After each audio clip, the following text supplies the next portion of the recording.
Regardez un billet en euros. Sur la face, vous avez, des portes et des fenêtres. Au dos, vous avez un pont. Alors là, on voit le pont. Beaucoup de gens reconnaissent le pont du Gard. Ce n'est pas le pont du Gard. Hein. Non, c'est un pont imaginaire parce que justement, les concepteurs ont eu comme ordre qu'en aucun cas on ne puisse reconnaître un monument existant car cela aurait été favoriser un pays d'Europe. Ah oui. Et vous dites tous ces monuments là, les ponts, les portes, n'ont même pas été crayonnés à la main.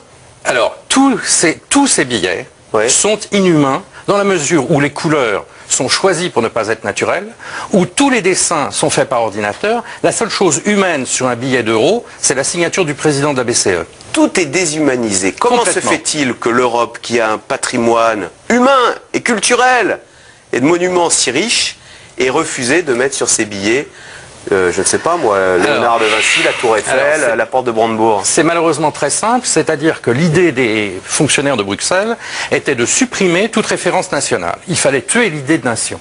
D'un mot, est-ce que c'est du jamais vu dans le monde, ça partout dans le monde, en Russie, les billets russes font référence au pays d'une façon ou d'une autre. Aux États-Unis, on sait qu'on a George Washington sur le 1 dollar. C'est pire que ça. La monnaie existe depuis 27 siècles. Oui. Et nous, numismates, nous connaissons tout ce qui a été fait depuis 27 siècles. Oui. Or, depuis 27 siècles, toutes les monnaies, sans exception, sont identitaires. Elles font référence. Bien entendu. Elles représentent pour le peuple qui les utilise ses grandes valeurs et ses grandes idées. Or, comment voulez-vous qu'on se reconnaisse dans des portes, des fenêtres et des ponts ?